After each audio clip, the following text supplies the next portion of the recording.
मैं हमेशा कहती हूं कि आज के समय में अपने बच्चों को उनके पैर पर खड़ा करिए।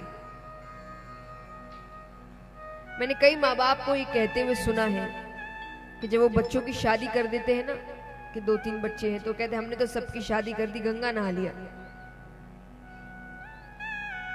बच्चों की शादी करने को गंगा नहाना नहीं कहते। शादी करना ही थोड़ी कर्तव्य होता है, वो तो खुद भी कर सकते हैं और कर ही रहे हैं। कर रहे हैं कि नहीं? वो खुद ही कर लेंगे शादी अगर करनी है तो। माँ बाप का कर्तव्य शादी करना थोड़ी होता है।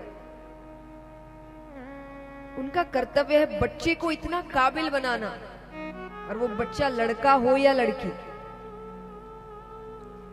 और काबिल भी हर क्षेत्र में, कि आप संस्कारों से भी काबिल बनाइए, भावनाओं से भी काबिल बनाइए, अध्यात्म में भी काबिल बनाइए, और धन में भी काबिल बनाइए। कि आप उसको इतना काबिल बनाइए कि आपके जाने के बाद भी वो अपनी जिंदगी अच्छे से निकाल सके। जिस दिन माँ बाप ने ये काम कर दिया ना, उस हर माँ बाप ने गंगा नहाया। शादी करने से गंगा नहीं नहाते। माँ बाप को भगवान से भी ऊपर का दर्जा दिया गया है, कोई तो कारण होगा ना। और एक बात हमेशा याद रखना, खास करके जो यहाँ बेटी के माँ बाप होंगे, क्योंकि मुझे नहीं लगता कि कोई भी माँ बाप सोच समझकर ये चाहते हैं कि मेरी बेटी ससुराल में दुख पाए।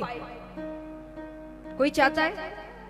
कोई नहीं चाहता। लेकिन याद रखना, अगर वो अपने पैरों पर खड़ी नहीं है तो उसके पास और कोई चारा नहीं है। क्या कर सकती है? निर्भर है, घर के लिए निर्भर है, खाने के लिए निर्भर है, सहारे के लिए निर्भर है। और उसको पता है कि दोनों में से कहीं भी जाओ, चाहे पति के घर के पिता के घर, रहना तो निर्भर ही है। या तो पति पर निर्भर रहना है या तो पिता पर निर्भर रहना है। तो एक जगह रहकर एक को खुश तो रखते हैं, तो अन्याय सहती है कि यहां रहकर यहीं खुश रखो, पिता भी खुश वहां पर मुझे नहीं लगता कोई भी माँ बाप ये चाहते हैं कि हमारी बेटी दुखी रहे। कोई नहीं चाहता। लेकिन याद रखिए, अन्याय वो तभी सहेगी जब वो पैरों पर खड़ी नहीं है। जो पैरों पर खड़ी होती है वो अन्याय नहीं सहती। और जब लोग कहते हैं ना कि आजकल सहन शक्ति नहीं है, मैं हमेशा कहती हूँ कि बातों का मुझे नहीं पता कि लड़ाई झगड़े की बात है कि, लेकिन याद रखना, अन्याय अन्याय होता है, वो इतना सा भी गलत होता है। और अन्याय को सहन नहीं करना चाहिए, क्योंकि अन्याय को सहन करके क्या होगा? इंतजार किसका कर रहे हो? खबर आने का। क्या इतना सा तो है, इतना सा तो है, तो कब तक इंतजार करना है? कितना होने तक? कि एक दिन आपको खबर ही मिलेगी कि सहन करते करते आज ये हो गया। फिर क्या कहते हैं? पहले नहीं बताई। पहले बताने पे कहते कि आजकल सहन शक्ति खत्म हो गई है। याद रखिए, अन्याय में सहन शक्ति नहीं होती। अन्याय तो इतना सा भी सहना गलत ही होता है।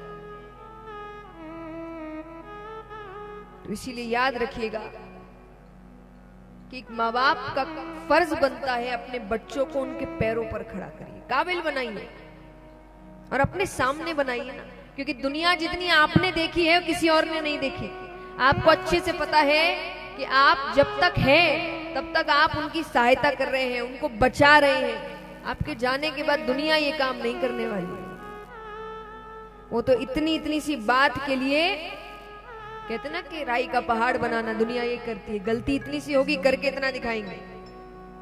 ऐसी है दुनिया। तो ये दुनिया को तो आप ज्यादा अच्छे से जानते हैं। तो आप चाहते हैं कि जिस दिन आप चले जाए वो खुद कुछ करने के काबिल ना हो कि अब क्या करें। अभी तक तो वो संभालते थे, अब अपने सामने उनको काबिल बनाइए। गलती करने दीजिए, खुद उठने दीजिए, खुद गिरने दीजिए, क्योंकि अभी तो आप हो ना। आपके सामने वो काबिल बन जाएंगे, फिर आप खुशी खुशी सोच सकेंगे अब जा सकते हैं कि अब वो अपनी जिंदगी निकाल लेगा अपने आप। तो माँ बाप का ये फर्ज होता है। याद रखिए, आप सिर्फ अपने बच्चे नहीं पाल रहे, आप आने वाली पीढ़ी पाल रहे हैं। आप जैसे एक एक घर में जो अपने बच्चों को आप संस्कार दे रहे ना, वही आगे जाके समाज बनेगा और वही आगे जाके देश बनेगा। हमें लगता है हमारा तो घर है, हमारा तो घर है, अपने हिसाब से देखते हैं। आपका एक एक करते करते तो पूरा समाज बनता है। तो यहाँ पर वो बहुत दुखी है, पर वो क्या करे, क्या कर सकती है? तो यही कहती है कि मैं बहुत सुखी हूं, कि वो खुश रहे। उसको क्यों चिंता देना, भाई 2 दिन के लिए आया है, क्यों परेशान करना। कहती मैं बहुत सुखी हूं।